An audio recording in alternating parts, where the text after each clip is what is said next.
Hello, everybody. Welcome back to my channel. If it isn't your first time here, thank you for joining me today.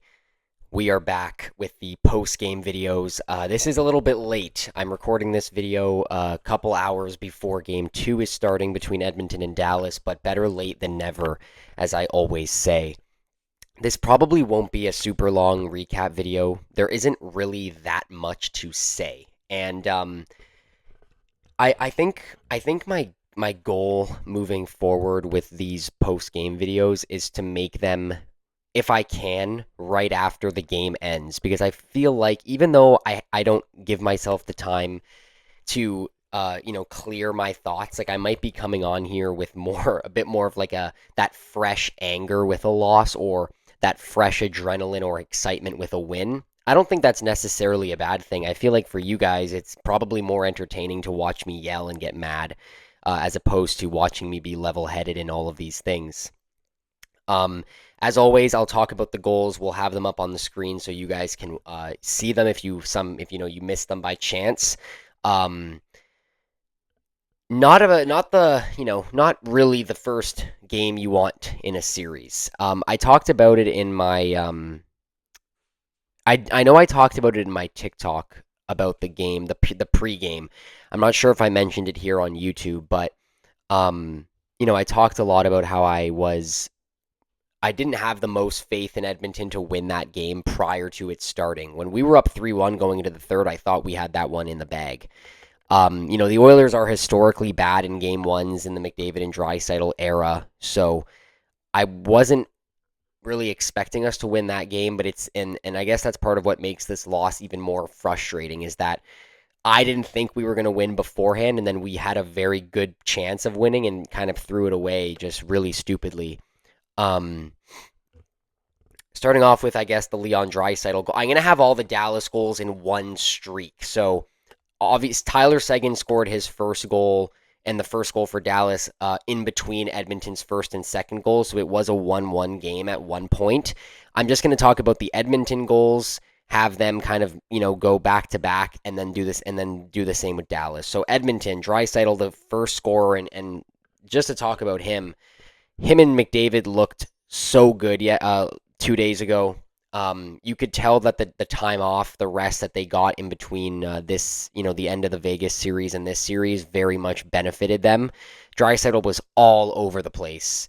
Um, the really funny thing about this goal, and you'll see it on the screen, is Draisaitl gets really close to the blue line, almost exiting the zone, and Wyatt Johnston is trying to just like push him offside, and you could just see like that's what happens when you try to push a tank like Leon Draisaitl out of his positioning. It's probably not gonna work too well.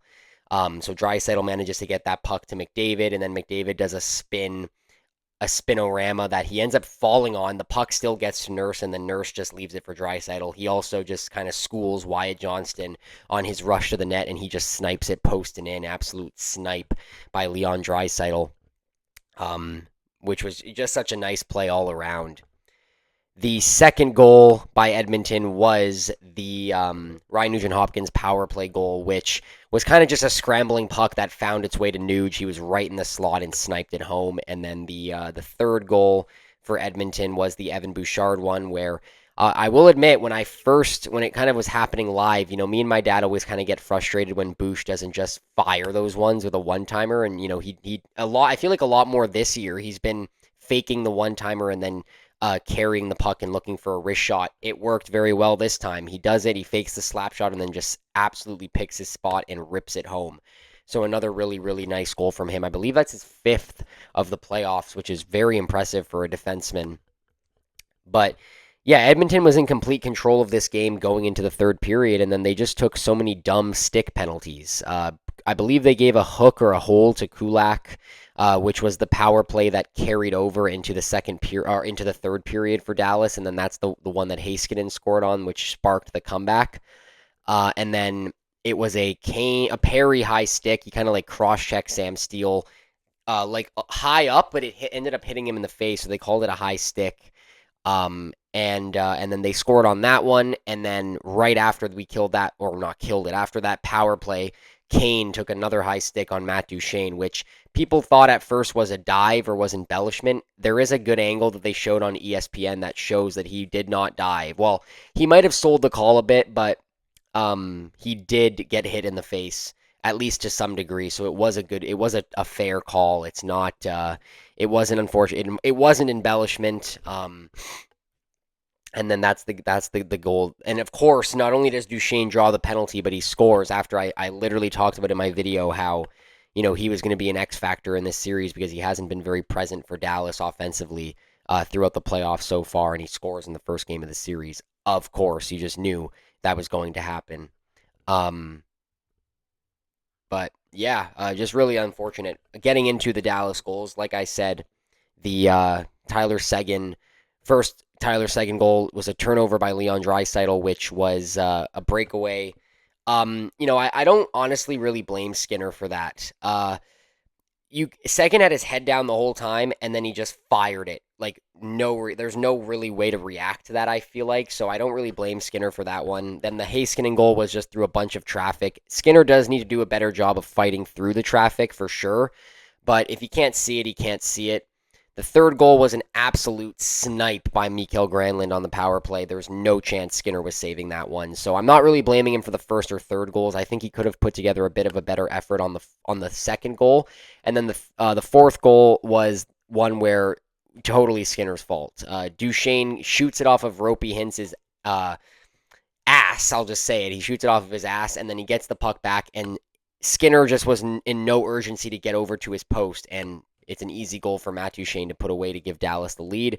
And then the sixth goal was an empty netter. The fifth goal was Sam Steele rush. He makes a nice move to get on the inside, and then this is the one that pissed me off because he backhands it on Skinner's glove side, and this is my glove hand, this hand here.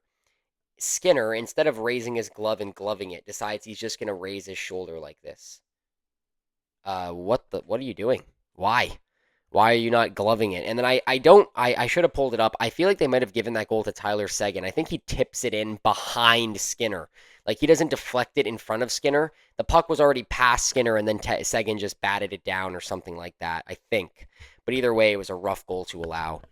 But I was really happy with Edmonton's performance for 40 minutes of that game, and I think if they can replicate that same performance without the stupid penalties, they should have a very easy time winning tonight and moving forward in the series. They dominated Dallas at 5-on-5, as I've mentioned various times.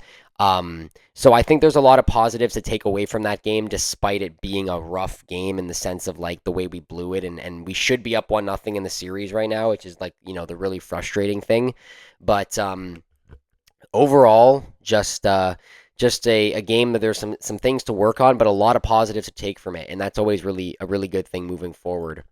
The other thing to mention as well is obviously you don't want to go down 2-0 in a series, but I actually wouldn't be overly like super worried if we go down 2-0. I definitely will be a little bit worried.